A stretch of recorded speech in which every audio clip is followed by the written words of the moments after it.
a Playlist original.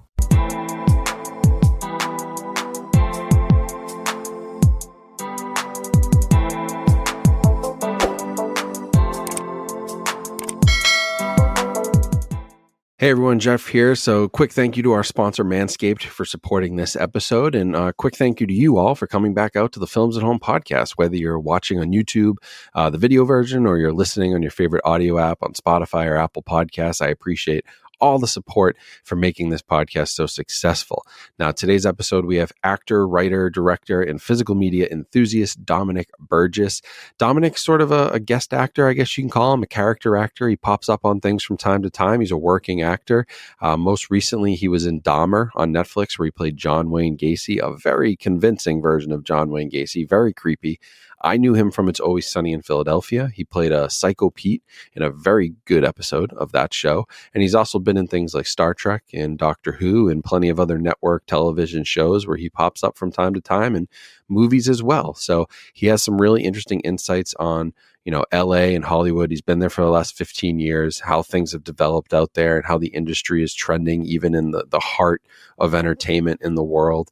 Physical media stores in the area. We talk about his physical media collection and his collecting habits, his home theater setup and his apartment. And we also talk about things like residuals and how physical media sales can affect residuals for working actors like Dominic, and, how the streaming contracts work and how they pay out and how it's very different from, what it used to be even just 10 years ago. So a very interesting conversation where we touch on a lot of different topics that I think you guys will really appreciate. And Dominic is a great guy. So make sure you check out his IMDb page, check out what the different shows, he's acting on or appearing in coming up, what he's been on in the past. I think he hopefully we'll get more work in the future, because I really enjoyed everything I've seen him in. So sit back, relax, enjoy this interview, and I will catch you guys at the end. Support for the Films at Home podcast is brought to you today by Manscaped, the men's lifestyle brand that is disrupting the market. If you follow me for a while, you may have noticed my beard, and that's because it's been in every single video that I have posted on this YouTube channel,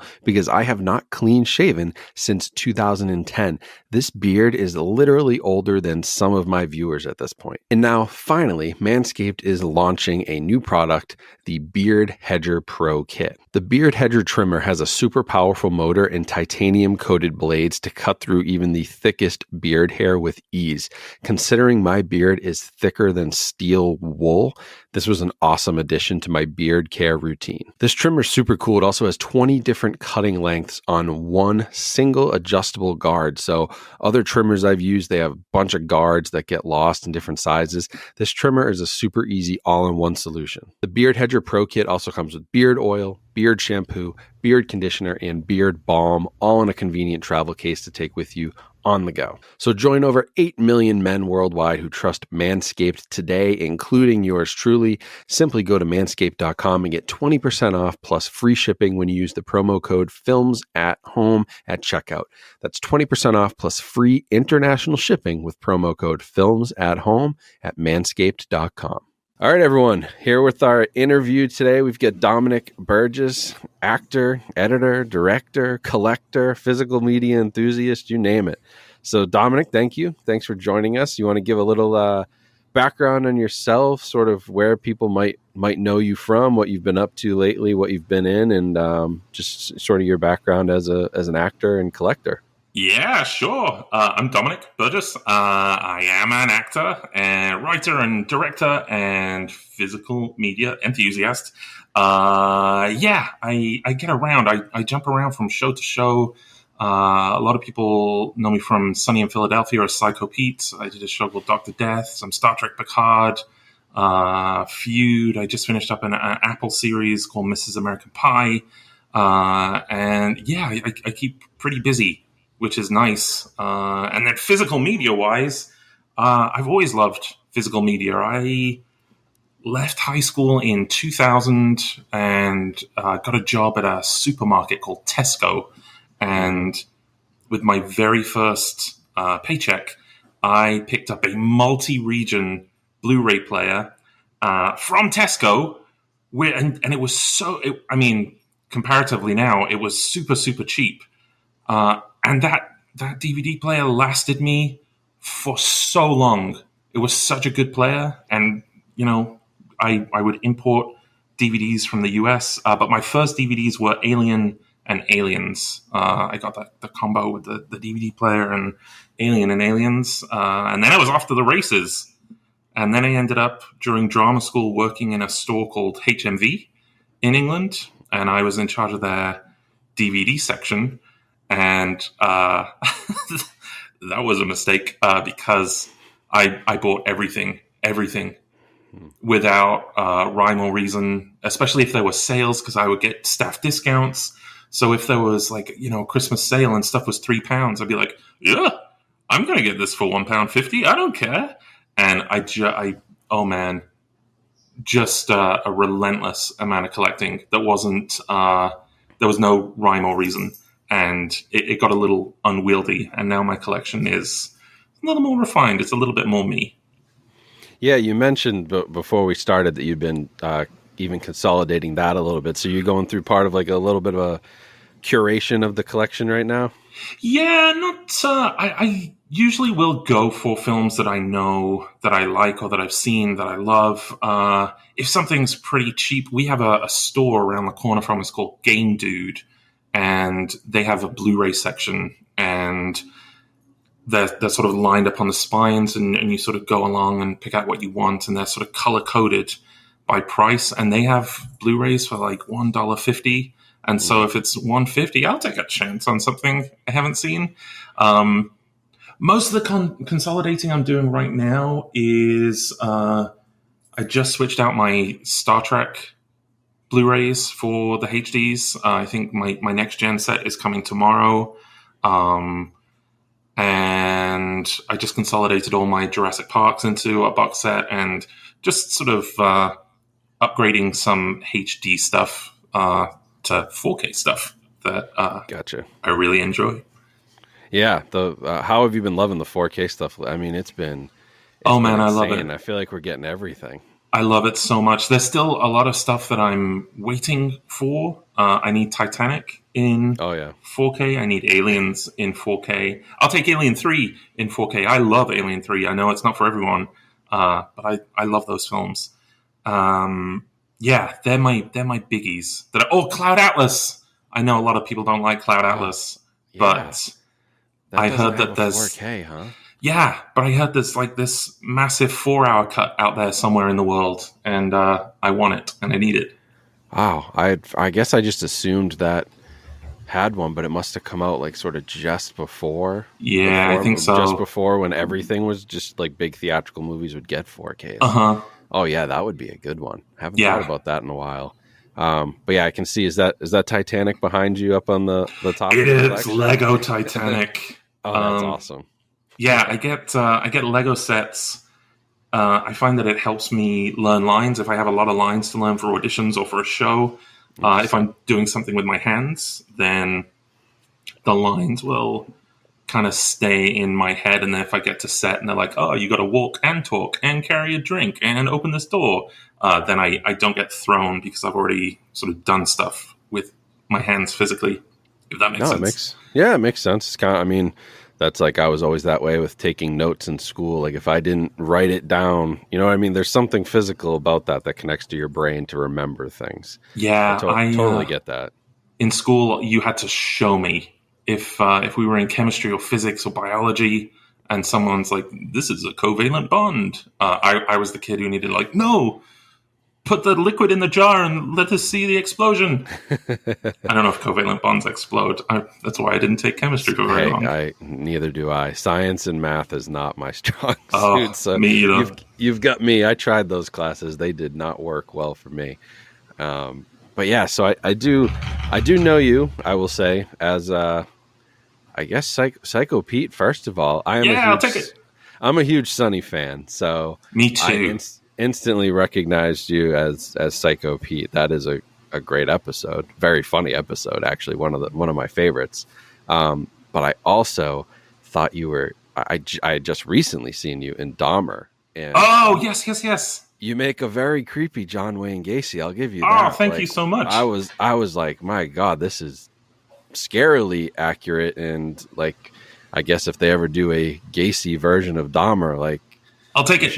You should be lined up at the front, because that was just, a small part of that show, but very impactful, like very creepy part of that show. Yeah, it's a tough show to watch. Hard subject matter, and it's dark, but nice to do as an actor, because I don't usually get a chance to go that dark very often, or really dig into something that's learning a new accent and stunt choreography, and so it's kind of fun to tackle that, even though it's a small little part of the show. It was a lot of fun. Very memorable, though. I mean, it's about as, I don't know if you could go much darker than DC.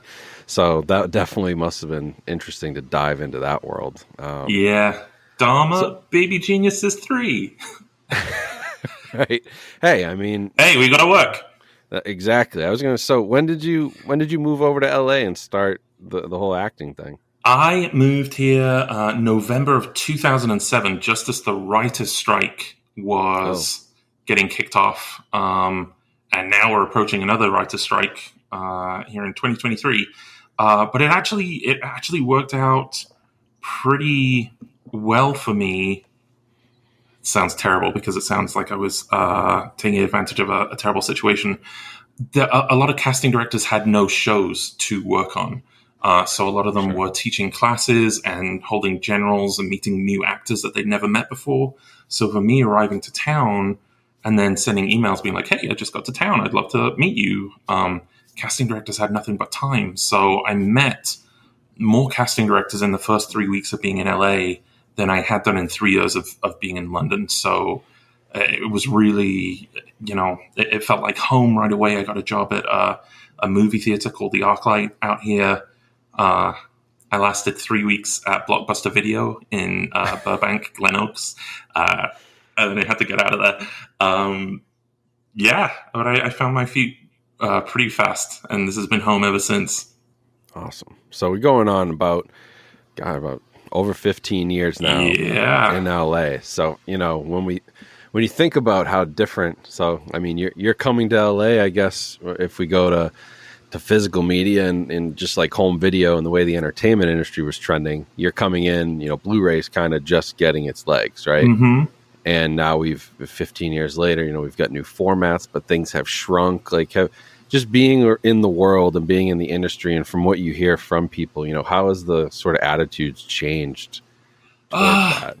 Gosh, I mean, I can speak for myself. I love physical media. I love it. I like having a library. I like being able to browse my shelves and pick things out. From an actor's point of view, everything is changing, and it's changing so fast because, streaming services are considered new media under SAG contracts. And that means that pay scales have changed from what old network television series were, or films with theatrical releases were, because now Netflix films and Amazon and Apple, all these streaming services are new media, which in the contracts, I think, were described as an unknown quantity or an unknown variable. They didn't know how it was going to perform, so they were allowed to pay you less. And I know that some streaming services, the pay scale runs week by week as opposed to episode by episode. So you used to work on a TV show on ABC or NBC, Fox, and you would be paid 8 days for doing an episode of Grey's Anatomy or whatever the show was. And now they can pay you by the week. And so technically, a streamer could hire an actor on a limited series and shoot all of their stuff out in 1 week and effectively get 8 episodes worth of content for 1 week's pay. It's a messy old situation. And it's still constantly changing, that I feel like there are new streamers rising all the time. And then, the length of seasons have changed on streaming services. Again, you used to have Star Trek or X-Files or Buffy with 22, 23, 24 episode seasons. And now the model is anywhere between 6 to 12 episodes. And Right. so then you're sort of like, well, what do I do for the rest of the year? And yeah, residual pay, and with the loss of physical media, that's a sort of residual avenue that has sort of gone away too. With streaming, the residuals are sort of set up in a way where you just get one check every 12 months, and it's not comparative to the amount of viewers that have watched the show, or it's just a lump. Well, I say a lump sum. It's not very much money, but it's just a sort of standard issue check that, like, oh, you're on the streaming service. Here's this check for X amount. Yeah, streaming. Yeah, so that's it. So I think about something. Let's use the two examples I know the best, right? So you have Sunny, right, and you're in an episode. You get residuals. That is a show that I'm sure sold a lot of DVDs. I know they had Blu-ray releases up until just a couple seasons ago. They were still doing them. I have them. I know a lot of people bought them. I mean, they were on the shelves at Walmart. And then you have a Dahmer where you're in one episode of a 8 episode show, something like that runs on Netflix, and then has, typically 15 years ago, that's something that runs on HBO and probably gets a physical release somewhere, or is watered down and runs on a network or an FX or something. So the pay difference there, I mean, how large is it when you're talking about the residuals you'd get from a DVD sale? It's a pretty big, the pay scale on shows.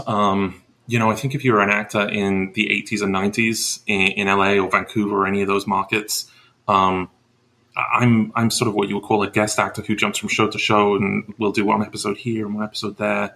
I think back then you could make a real good living because shows would pay above scale, and then the residuals, I don't know if you know about syndication, that if you got over 100 episodes of a show, then it would go into syndication and be running forever. And so those residuals, they're diminishing returns every time it airs.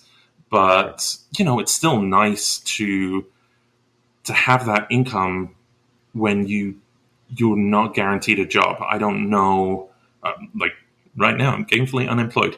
I don't know if I'm going to have an audition tomorrow and be working next week. I don't know if I'm not going to book the next 10 auditions I go out on, and I'm not going to be working until June or July. I don't know. And so that residual income was always sort of a cushion in some way that I could be like, okay, if everything falls apart, maybe I'll scrape together $400 in residuals this month that I can, get by and survive and manage. And now, that's all gone.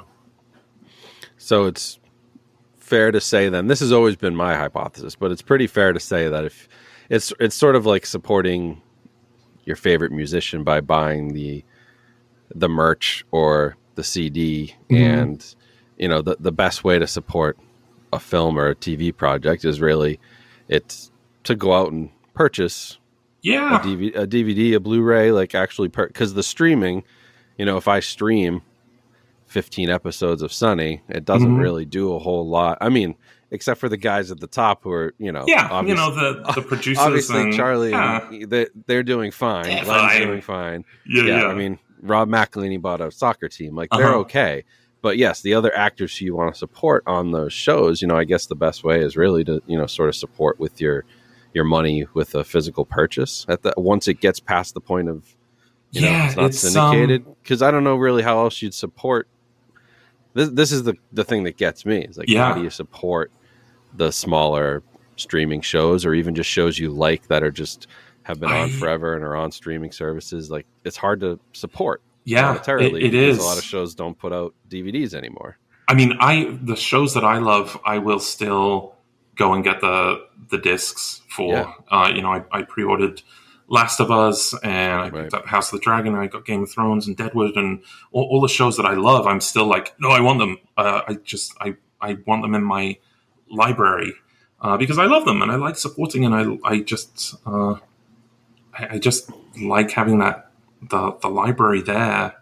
I have I have a couple of friends that were in Los Angeles for a while, and they purchased through Amazon or Apple, but they made purchases through streaming for films and music, and then they moved back home to England and found themselves region locked out of content that they had purchased, albums and movies and TV shows that they had legally bought, and then they moved overseas, and then like, well, sorry, can't have access to that anymore.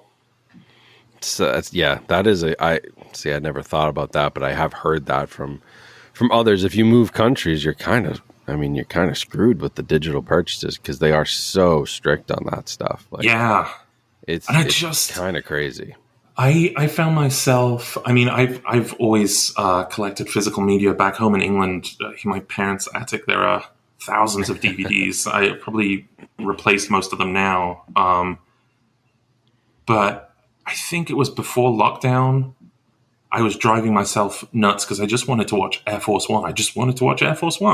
And I went to HBO, and I went to Amazon, and I went to Apple. And I just want to watch. Why can't I find Air Force One? Now it's on somewhere. That's a huge movie, which is what's crazy. Is like that is everybody knows Air Force One. So how is it that we can't find it? Or now it's.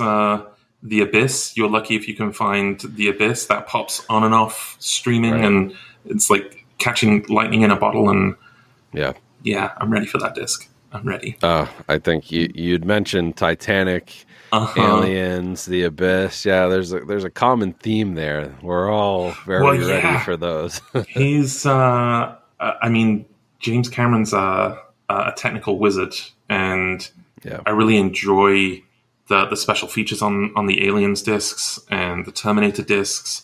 Anyone that pushes the boundaries of filmmaking, and I can watch something and not realize how they've done it, and then they're like behind the scenes they pull out and like, oh look, the roof of this alien hive was actually a miniature that we put right in front of the camera, and then we had these people down here, and then magic.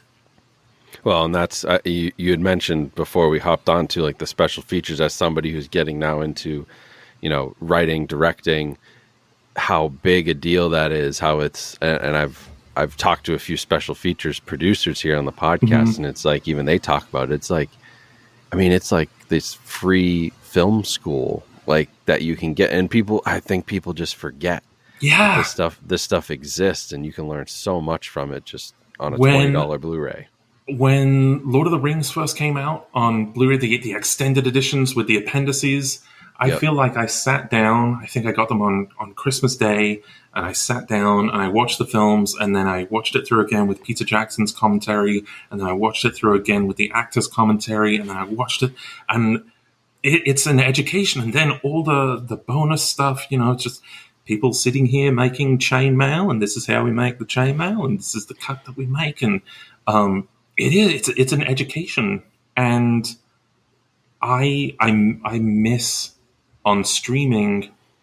I think there's a couple of films now that might have commentary tracks, but I miss directors' commentaries. I love deleted scenes, and I miss that in the streaming age. Everything that goes into that. Yeah, they're pretty few and far between on digital. There has been a trend lately to include more on the digital side. Speaking of James Cameron, like Avatar, The Way of Water just released on digital, and that has I think it has 3 or 4 hours of special features with the digital. So, but he's the type of guy, right, who's like who appreciates that and gets that, and also has the pull to say, look, if you're putting, because they're holding back the physical media release of that. Yeah. So he's going to say, well, if you're going to put it out at home, I want my features on it. And they're going to say, okay, James, you're getting your features. That's not everybody can do that. But yeah, it is a real shame. And there's a lot of TV shows that I wish there was more behind the scenes for. Like, one of the things I was most excited about getting my Game of Thrones 4K box set was as much seeing it in great 4K quality, because as many people know, especially that last season was a little tough to watch on HBO Max, but it also had all those features, and that's such a epic, grand show. 7 seasons. The effects and the sets from season 1 to season 7 are vastly different with the budget. Like there's such an, but you really only got like that 5-minute snippet at the end of episodes where they'd be like, here's a little behind the scenes, and then we're on to the next thing. No, so I want everything.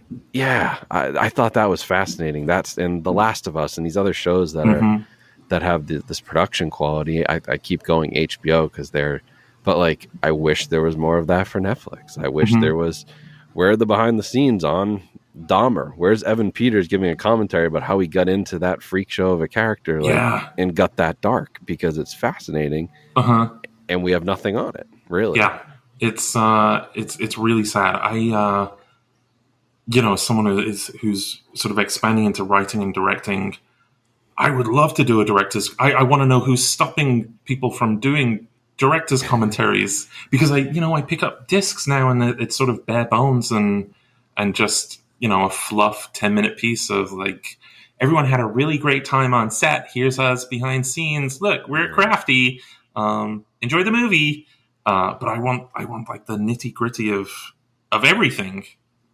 I like the mess.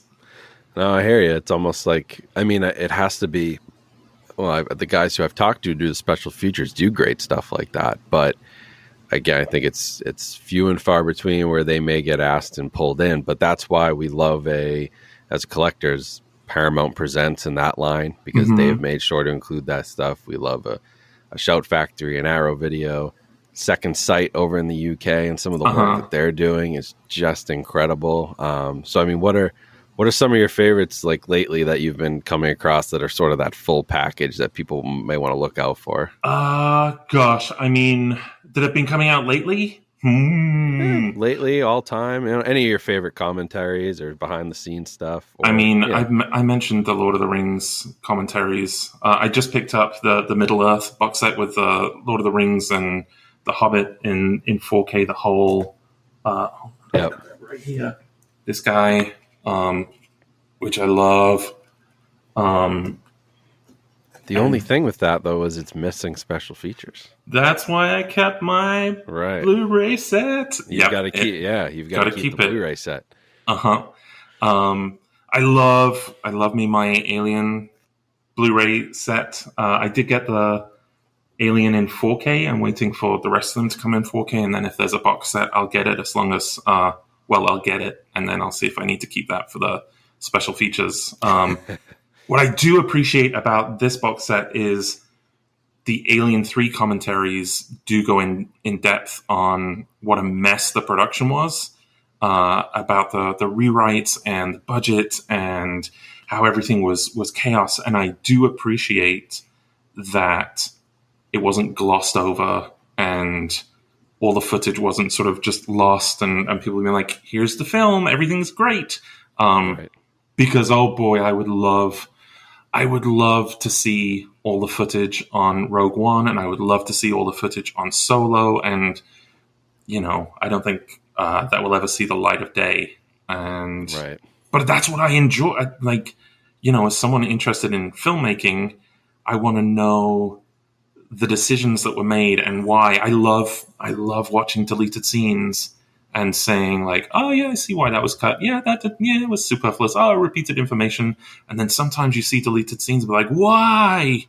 Why would they cut that out? That makes no sense. I picked up, I hadn't had a chance to break into it yet. I picked up the Midsummer Extended Edition. Oh yeah.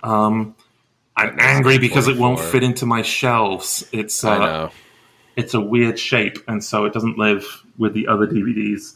So I'm excited to jump into that. I picked up, what did I just pick up? All Quiet on the Western Front. Oh yeah. Great. Marcel the Shell with Shoes On, which I got from A24. I think they're the most recent ones.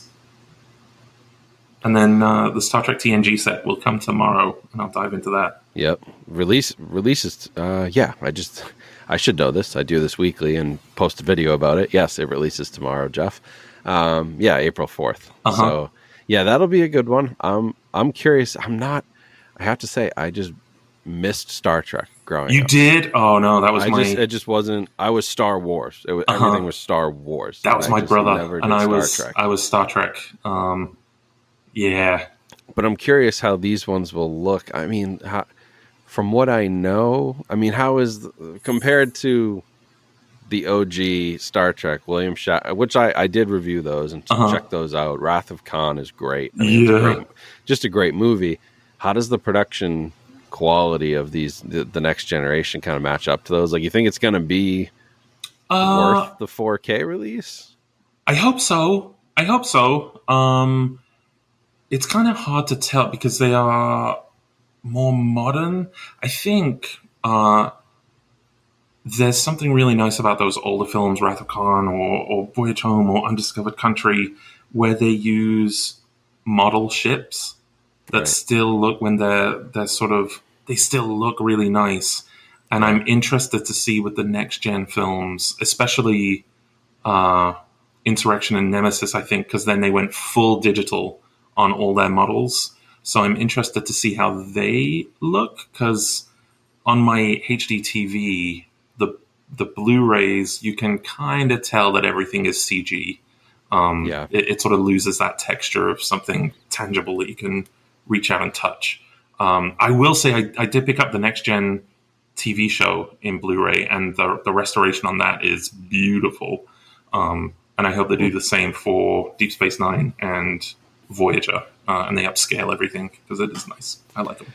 Sounds like, I mean, all the Star Trek stuff sells very well. Even the new show, the Strange New Worlds, right? It's a great show.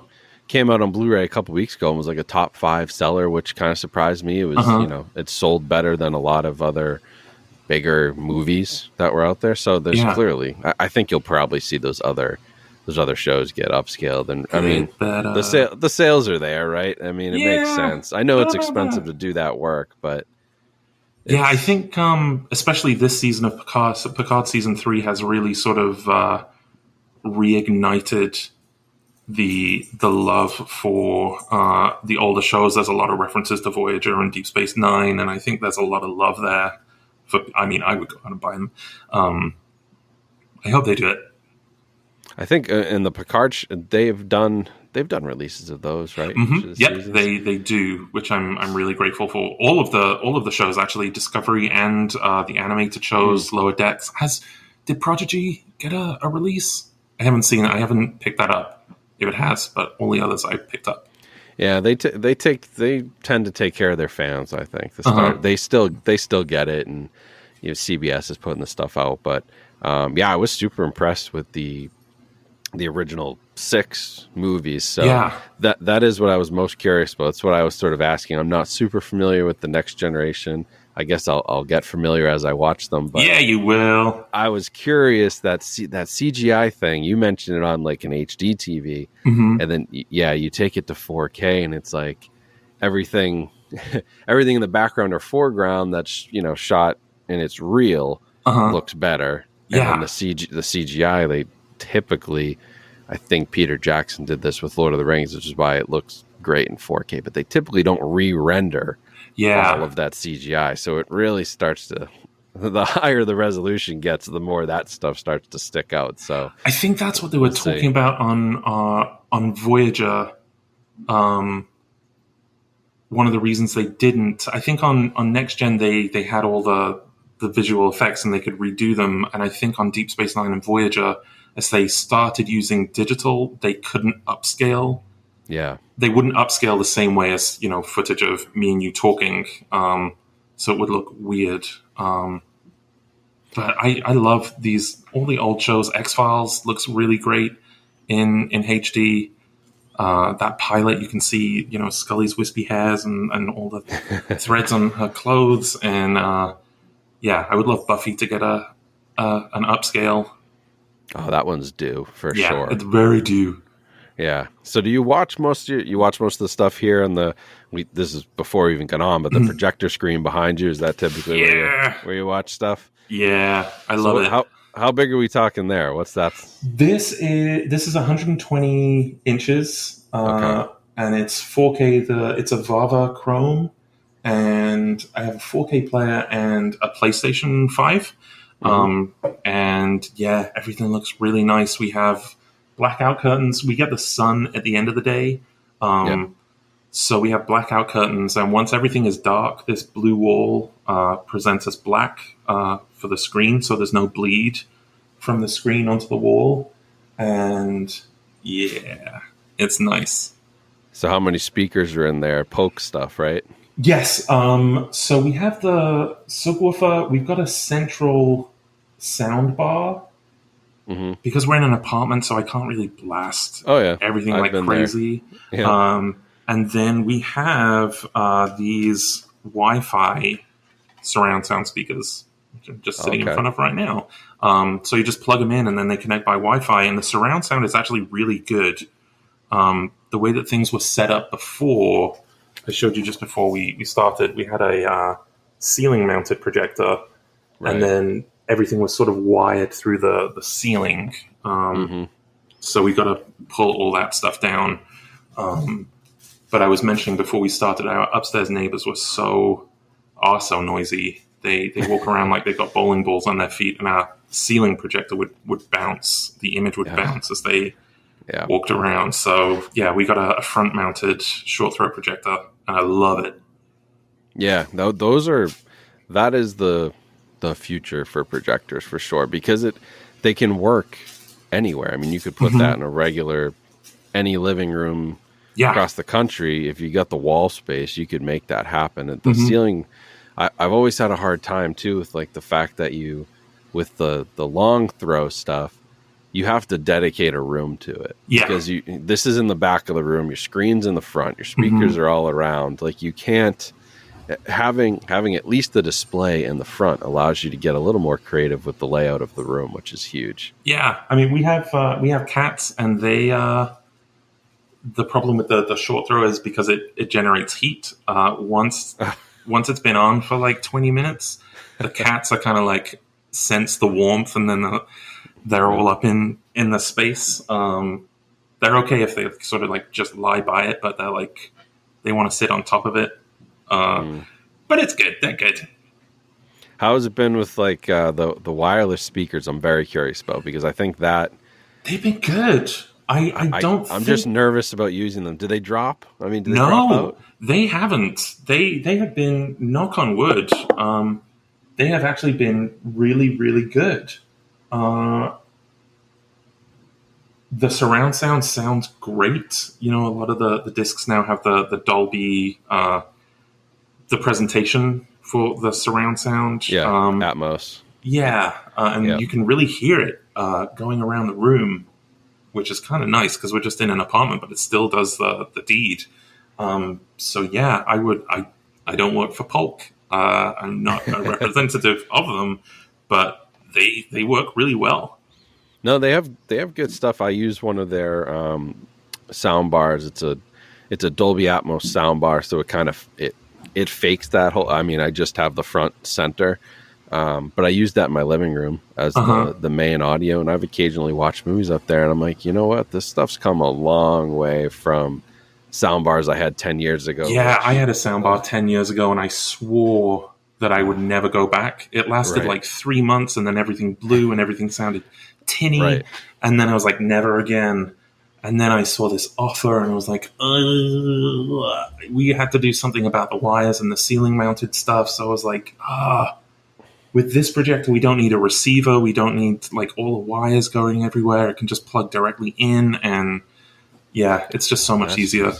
I mean, it's just that to me seems like a natural next step for a lot of people who have never gotten into home theater stuff, because for that reason, like, I need a receiver. I need 7 speakers. I need a subwoofer. They've all got to be hardwired. I got to run the walls, the ceilings. You got wire tacks everywhere. Like, if they can get that wireless technology a little bit better, I think, I mean, this is my hope, is like more people adopt this sort of stuff. This technology gets better and easier to adopt. And then more people begin to appreciate the quality of a disc versus streaming. Yeah. I hope this is where it's headed, because I do think that's the holdup for a lot of people. Like the average person on a 55-inch TV, you're going to be hard pressed to get them to realize, the differences between stuff. Yeah. So as this stuff gets easier and more attainable, hopefully it helps drive the physical market as well. Yeah, I hope so too. I hope there is a sort of a rebirth of physical media. I get really sad swinging by. I mean, I guess this is on me. It's my fault. But, I would go to Best Buy and I would love just looking at everything, the new releases and all the shelves. Didn't always buy from there because it was a little expensive. Yeah. But, I'm sad to go in there now and just see everything has sort of dwindled to one end counter. Well, that's where these independent, I don't know what to call. I mean, I guess they're really video stores still at this point, but I mean, I know I have a few out here. How's the scene in LA? Like, I think there's we have the Amoeba. one I know is Amoeba. That's Yes. the one I know. But Yeah. are there a lot of are there still a lot of independent ones, or is it Not less a so? whole lot. We had one on Lancashire and Camarillo, I think, that was Odyssey Video, and that was like a rental store, but you could still buy a couple of things, and that's gone. We've got Game Dude, which is about 3 miles away on Sherman Way in Laurel Canyon, which is now our go-to spot for secondhand Blu-rays and DVDs. If I'm by Amoeba, I'll swing by Amoeba. Sometimes it gets a little pricey in there. I'm so sorry if all you hear is rustling. I've got a cat in a tunnel behind me. I'm so sorry. All good. I've had my dogs going off on the podcast more than once. Yeah. But a lot of... There used to be a great place on Ventura Boulevard called Second Spin that was really good, and that's I've heard gone. of them. Mhm. Yeah. It's really sad. I said that, if I wasn't acting and I opened a business, I'd be like, I'd open a physical Blu-ray store. And I don't know if it would survive, but in my heart, that's what I would do. Even in LA, right? That's what scares me is like, even in the, I mean, that's the center of entertainment in the world. Mm-hmm. That you don't think it would survive? Like, is there just not that culture there so much anymore? Because I know it used to be. Yeah, it used to be. I mean, even I used to work at a movie theater called ArcLight, and all the movie theaters are going now. I have a movie theater around the corner from me right now called the Lemley NoHo 7, and that is closing down by the end of the year. They're replacing that with high-rise luxury apartments. So now we just have the multiplexes down in Burbank and Universal City Walk at Universal Studios. They're the closest movie theaters to us for miles and miles and miles. Yikes. Yeah.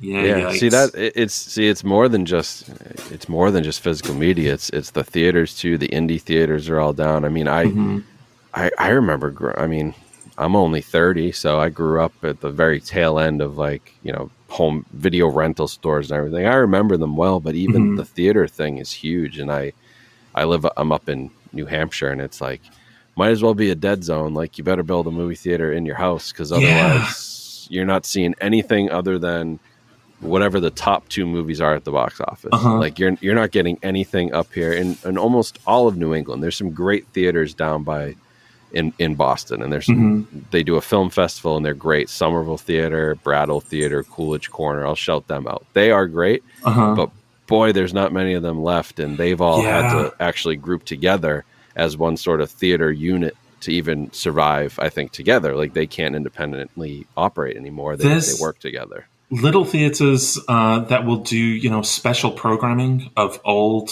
films that down at the New Bev.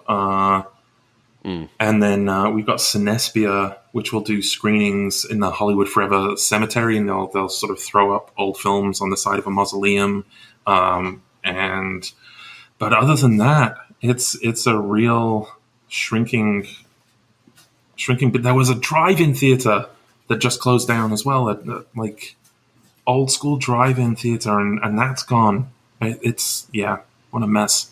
Yeah. I mean, and especially being in LA. I mean, how can anybody else hope to survive if the ones in LA cannot survive? Like, that's tough. I mean, is it just the way the industry's going? I mean, you're in this world. You hear I mean, everything just seems so consumable and sort of it's the hot thing right now, and then Netflix, Hulu, Amazon, Disney, whoever, HBO, they have to find the new hot thing because nothing lasts past 8 episodes. You have 8 weeks to be the hot thing. Like The Last of Us was the hot thing, so now what's next for HBO, because the hot thing is over. Yeah, I mean, they got Succession, I guess. I don't know what's after Succession, though. I don't know what's coming out after that. It just all feels like, I don't want to say throwaway, but it just feels like it's just made to be consumed and maybe not appreciated as much as it used to be. Yeah, I think so. We have, don't mind me, we have a system for when we watch films called a pull. And so me or my fiance will take it in turns to do what we call a big pull. And I will pull like maybe 25 to 30 films that'll be like, yeah, I could watch this tonight. And then we will whittle it down to 3. The other person will whittle it down to 3. And then I will have the final say, and we trade off. But I do that with my wife too. So that's very, I say, hey, what kind of mood are you in? And then I go down in the basement and I try to pick 4 or 5 that fit the mood, and then she picks the final one. Yeah. It's the only way to get it done when you have such a large collection. But, there's something about just going through the shelves and just seeing the spine and saying like, oh yeah, Aaron Brockovich. Right. I haven't seen that since it came out. Let's watch Aaron Brockovich. And you lose it on streaming. I forget what's on. I forget what films have come out. I was sitting here the other day being like, oh my gosh, what was that film that I really enjoyed? With, Charlize Theron and, The Old Guard. Oh my gosh, The Old Guard. And you completely forget about it because it's not on the home screen. It's not something you can find alphabetically. And I guess, shame on me, I should add it to favorites or wish list or whatever it is. But there's just something about... But nobody does that. Everyone just lets, you know what I mean? That takes a lot of time when the algorithms are just pushing you with the newest stuff to go through and favorite. And then you favorite stuff and 6 months later it's gone anyway. Well, I also feel like with physical media that, I mean, certainly back in the day, things had a shelf life that was so much longer. You would... Right. Lord of the Rings, Fellowship of the Ring was released, December 2001? Yeah. And then it was 12 months before the DVD came out. And then it was another 12 months before it went to Sky TV or cable. And then it was another 12 months before that went on to sort of what we call terrestrial TV. And so the films were sort of in the public lexicon for sort of 3-4 years, that it was like, oh, this is the cable premiere and this is the regular television premiere. And then 12 months after that, here's the special editions. And it was like, it was in your consciousness all the time. And now, The Old Guard comes out and it's a great film. And it's after 3 weeks, it's off the homepage. And then I've forgotten about it. And it's a great film. And I would love a physical copy of it. And yeah, it's, I don't know. And now, coming from the writer's side of things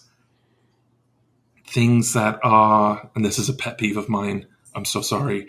I struggle with films that open on a big action set piece that is actually a flash forward to something that happens later in the film. Because the algorithm says that you have to hook the audience in the first 10 minutes to get them into the film. And no one has the patience to just sit down and get to know characters for half an hour before the story takes off. So like, I feel like things are shifting to a cynical sort of paradigm where someone's sitting in an office watching stats and figures of when people check out of a film, and they say, the algorithm says that if there's not an explosion in the first 37 seconds, they check out. I mean, that's the YouTubeification of movies and TV, because that's the same thing on YouTube. Is that's what they always preach, and it's like you got to hook them in the first 10 seconds, and they give you this is insider from my side, but like they give you like audience retention scores and like, oh, really? How many people were still watching at, 30 seconds into your video. Well, less than 50% of people who clicked on it were still watching. So that's a bad video and it hurts your video. But what they don't understand, well, maybe the 50% who stuck around really, really enjoyed it. So it's not a bad video. Yeah. It just wasn't for a group of people, and that's okay. Yeah. But it's almost like, you have to, and that's why, I mean, I'll be totally honest, like my videos probably don't get as many views as some other people if I tried to play more towards that with my audience, because I really just want to create stuff that I care about and put it together in a nice package and not have to do that first 10-second explosion. Yeah. Which I even, I actually haven't seen it being utilized as much recently, but there was something going on over COVID where even trailers would have like a 5-second snippet of the trailer before you show a 2-minute trailer, and it drove me nuts. It drove me nuts, and I'd be like, I love trailers. I enjoy wanting to know what's coming out, and I would be like, oh look, this new trailer's out, and then having to sit through 10 seconds of before getting into the trailer. No, that's YouTube's fault. Thank you. That whole thing was, those aren't made for TV. Those aren't made for the movie theater. That was social media and YouTube's fault, because YouTube, the Paramount, whoever, Warner Brothers, they didn't want you to leave in the first 10 seconds while they loaded up the title screen or the green card at the beginning, the red band, green band, whatever, because people leave and then the algorithm just smashes your content and nobody will see your trailer. They just won't recommend it. But do the trailer before the trailer, and now you hook them, and then you still got to do that stuff. Yeah. So it's now taking you 20, 30 seconds to even get in, where you could have been halfway through a trailer at that point. It's all algorithms, which is really, I get it. I mean, I live this world. I do this. I mean, I work in marketing full time and I do this part time. I know how things are going, but it's everybody's kind of catering to the AI and they're not catering to the human, and creativity there's plenty of great people out there who are doing great things. Yeah. But man, like that mass consumerism creativity is just dying. And I wonder, as a writer, how do you view all this AI stuff that's come out lately? People are talking like AI is like, we don't need writers in Hollywood anymore. I can type in and say, hey, AI, write me an episode of It's Always Sunny and here's what's going to happen. And they'll write the script. And it's like, yeah, they will, but that would be the worst episode they ever shot. Yeah. It's not great. I think it's certainly, maybe it'll be a while before it comes to television and film. I mean, who knows? Because there's wonderful CG rendered characters now, and so maybe actors' days are numbered. I think it's certainly more prevalent in voiceover right now, where you have actors like James Earl Jones, for example, who has signed away the rights to his voice. Yeah. After he passes away, that a computer-generated algorithm will replicate his voice for, however long the Star Wars machine runs. And I think that, there's rumblings in the voiceover community that there are concerns that you could go into a booth to record, mocap on a video game and hit all the vowels and consonants or read a few sentences that you need to read for AI to be like, yep, I can replicate Dominic Burgess's voice and performance, and we don't need him anymore. We don't have to pay him anymore. We don't need him to come into the sound booth anymore. We don't need his mocap anymore because we've got his, you do a mocap game and you sit in front of a lens and it sounds wild, but you read through words and you literally pull faces in front of the camera. So you sit there going, dog, hat, white, red, hotel, and it will capture all your things. And then a video will talk you through like T-pose, arms, and you sort of go through all these motions, and then again with your face, where you'll be like, so they capture everything, and so I think that there is a world in which performances might eventually be taken away and run through a computer. That scares me, and I hope that I understand AI, and it's going to have its uses, and it's sort of an inevitable thing, and hopefully it doesn't kill us all. But hopefully it doesn't go full Skynet. I mean, that's the scariest part.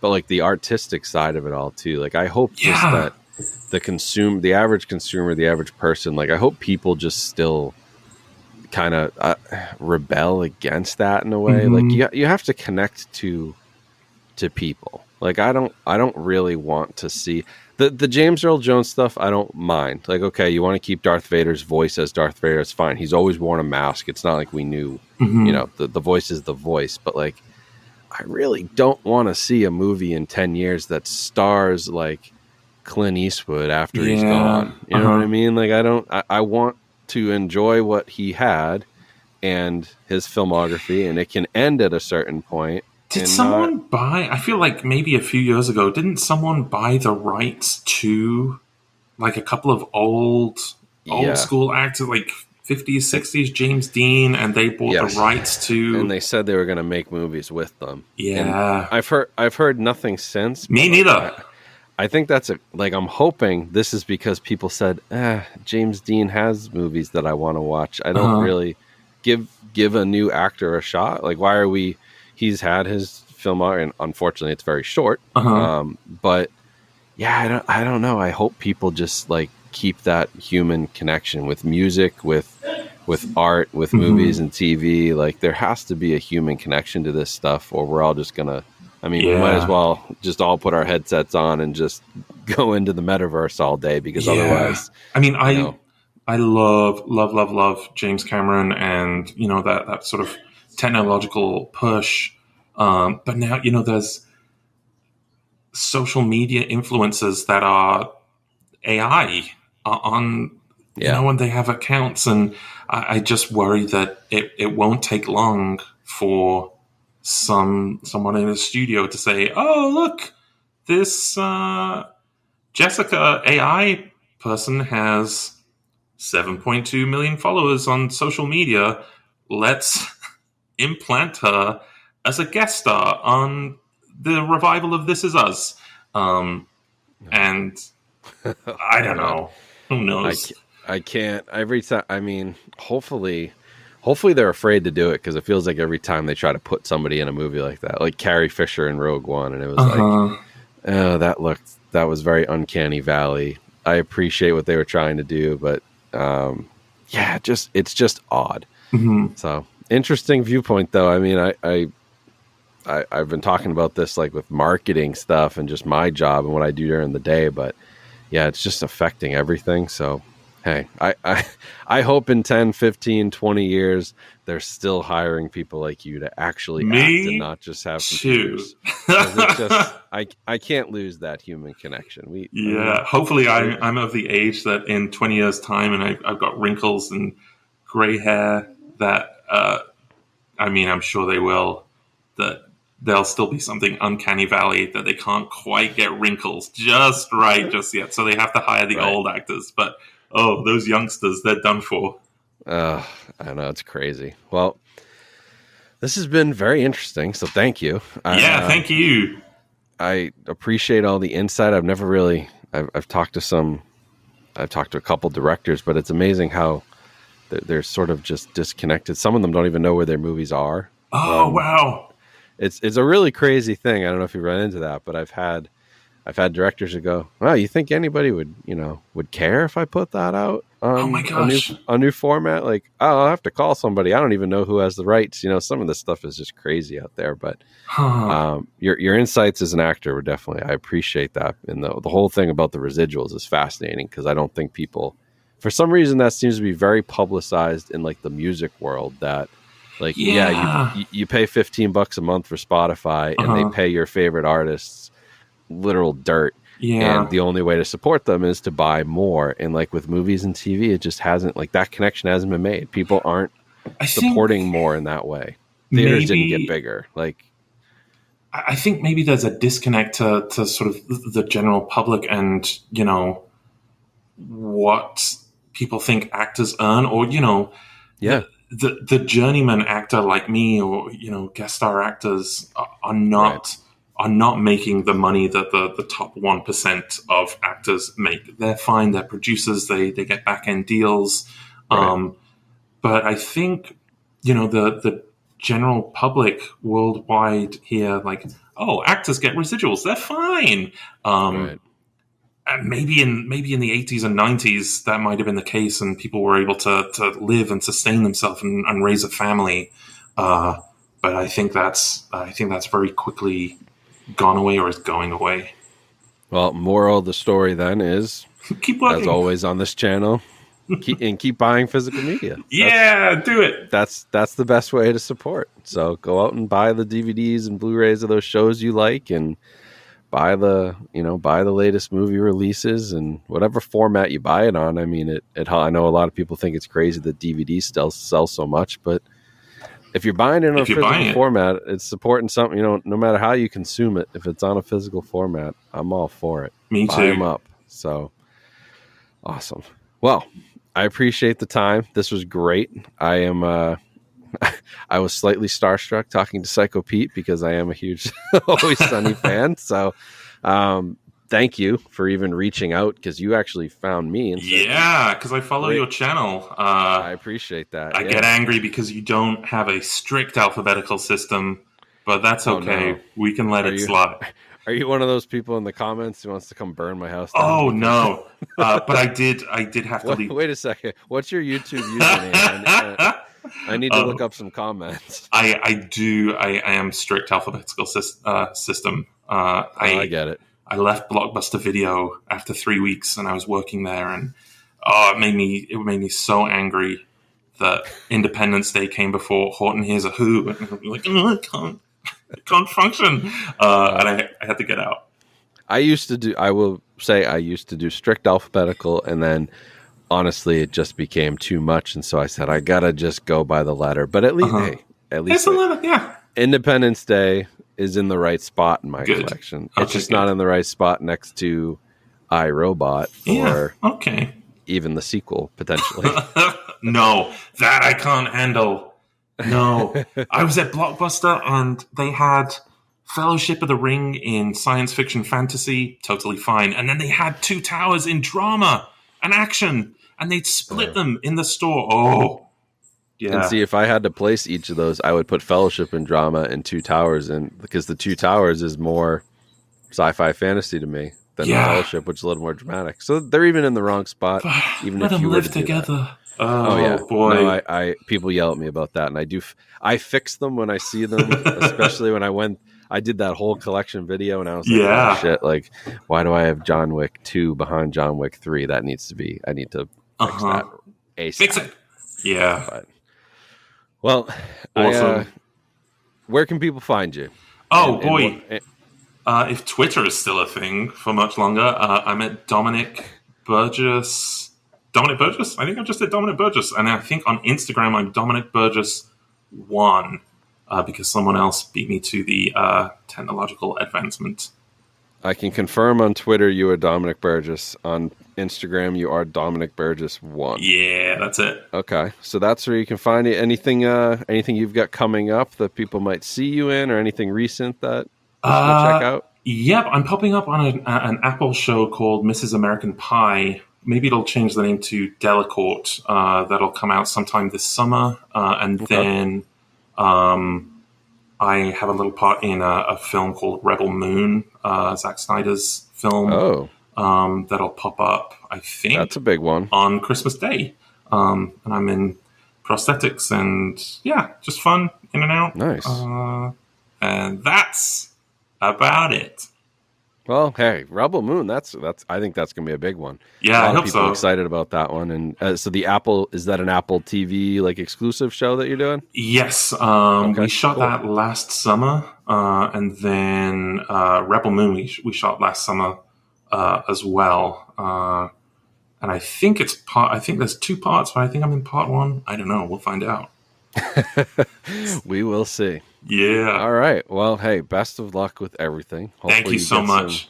You get some more auditions. Hopefully you get some more parts. I mean, everything I've seen you in has been really great. So thank you. I appreciate you taking the time out of your day and Yeah. talking to me and the channel. So thanks. And I'll make sure everything's linked in the description so people can come find you and follow along so they don't miss anything. But from one collector to another, thank you for keeping it alive out there in LA. Yeah, thank you. All right, everyone. So that's our interview with Dominic. He was great to have on. I can't believe, we found him on Twitter. Super cool. I just tweeted out, said, who wants to come on? And he sort of raised his hand. He was like, hey, I'm an actor. I'm in the industry. I see this stuff every day and I love physical media. So I was like, perfect fit. Let's do it. And I learned a lot by talking to him. This interview was super informative. I think it's so interesting how the industry for working actors is changing with streaming and, also almost kind of shitty the way that streaming services are kind of working around contracts and, just not paying people what they probably should be paid in traditional, methods. So it's a very, very interesting time to be out there as an actor and, also loved his physical media collection and his enthusiasm for commentaries and special features and just everything that physical has to offer. I mean, here's somebody who was working at HMV, who was working at, supermarkets when they were selling DVDs, who worked at Blockbuster for 3 weeks, but still somebody who was clearly very passionate about this, and having that industry insight was, I think, very interesting for me and hopefully interesting for you. So if you guys enjoyed this, definitely go check out Dominic. His Twitter and his Instagram account are linked in the description. Also his IMDb page. So make sure you check that out, and you can check his demo reel if you want to see stuff that he's been in. But also make sure to follow us wherever you're listening to this. If you're on YouTube, make sure you're subscribed. If you're on Spotify, Apple, wherever you're at, make sure you follow along on those platforms. And if you enjoyed it, consider leaving us a 5-star review. It helps us gain more traction and get more people on the podcast.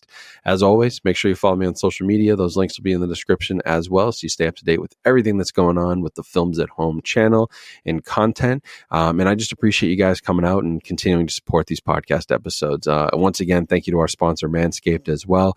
I appreciate their support. Big help when you get sponsors like that to support the content. So I appreciate them. Helps keep our content free.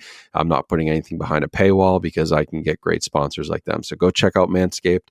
Go to manscaped.com. Use my promo code. But hope you guys have a great rest of your day. Stay safe. Stay healthy out there. Enjoy the rest of your week. And I will talk to you soon.